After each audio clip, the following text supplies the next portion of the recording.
Three, four. Hello and welcome to C Sharp Programming on .NET. This video demonstrates how to process command line arguments.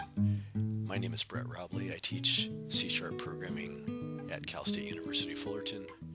The course is ISDS 309 and this is the spring 2019 semester.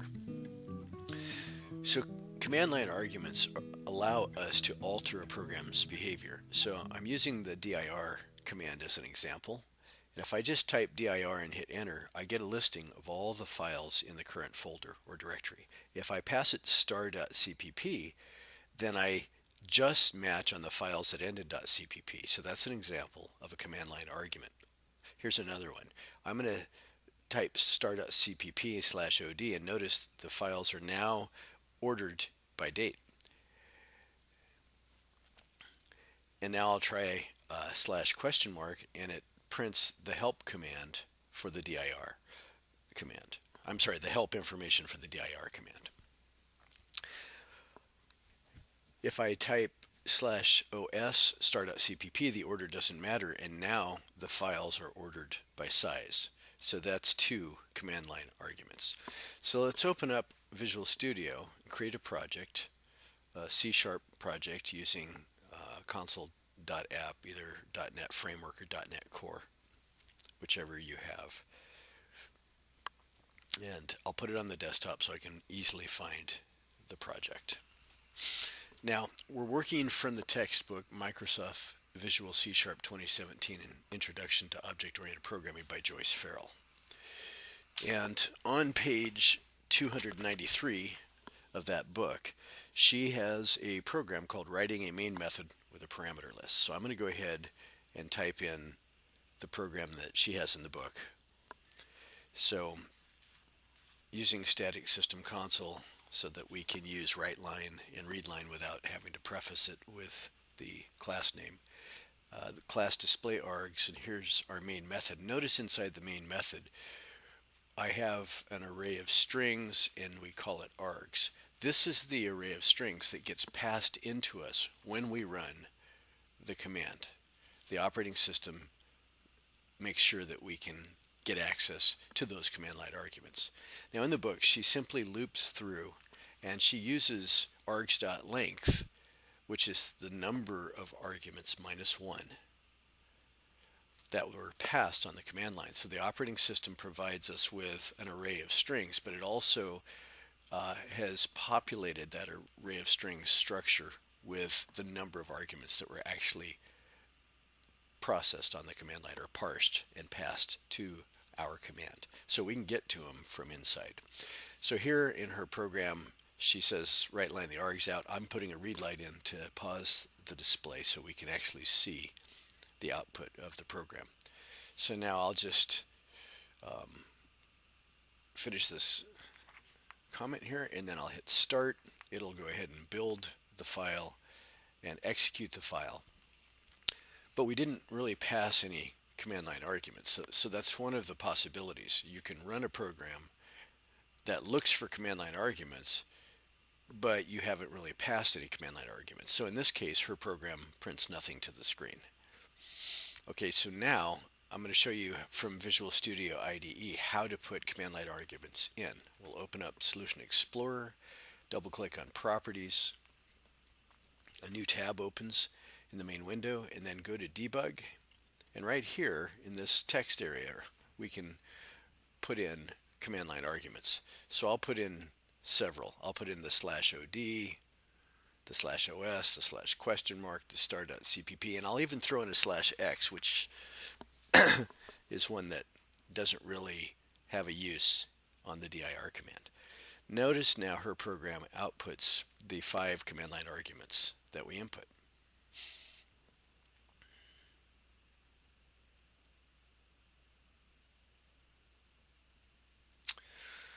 Okay, so now let's go update this code and I'll demonstrate how to do a little bit more with selecting the command line arguments that were passed in for processing. So the first thing, I want to check for the presence of any command line arguments.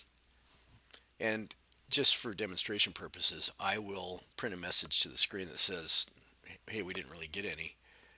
And then I will return to the operating system. So if we don't pass any command line arguments, our command will just print a message for the user to see, and then we'll exit out back to the operating system.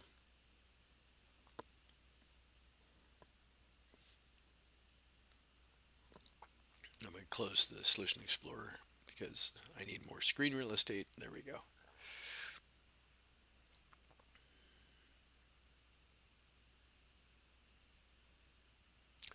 Then, of course, I'll pause the screen so we can see the message.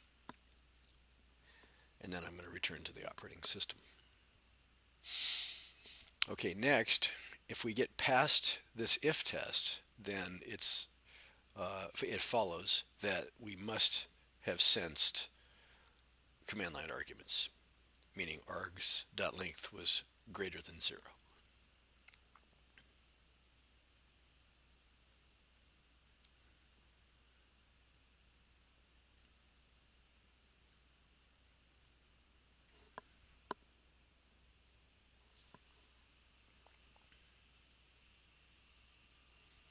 Now I'm keeping her code. I'm just going to keep pushing it down so that at the end of the program we can see, after my output, we can see her output, just to kind of help your brain understand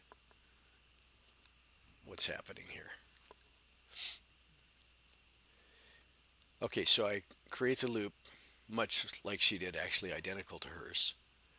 And I create my code block with the curly braces, and I'm going to call on a switch statement, and I'm going to switch on args sub x. So that means we're going to look at the first command line parameter because x is set to 0. And I'm going to check and say, well, if it matches /od, then we can go do something.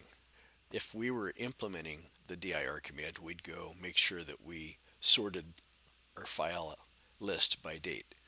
I'm just going to use an interpolated string to print the fact that we found OD. I'm going to print that on the screen. But understand that you can call a method or function at this point to go do whatever the program is supposed to do when it senses the /od command line parameter. And don't forget, you need a break after every case and after default in C# switch statements. Now I'll just copy this line down to the case of /?, and make sure I get my break in there.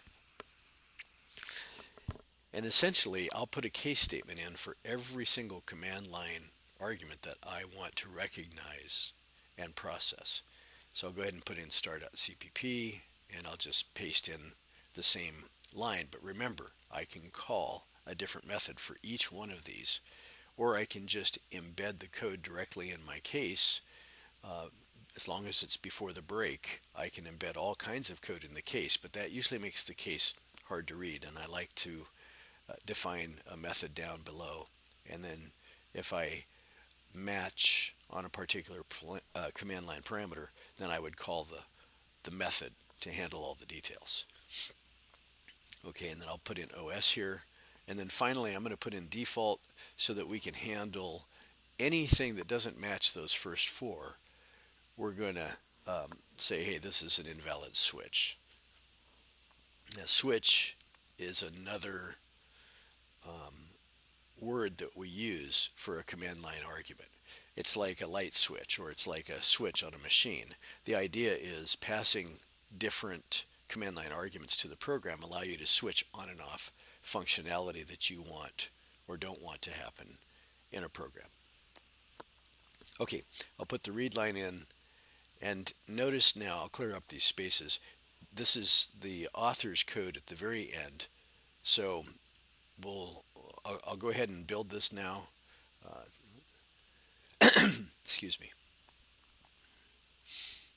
Okay, so you can see we've sensed these. My messages have come out, and then I hit enter, followed by her output. And hopefully this helps you know how to process command line arguments going forward.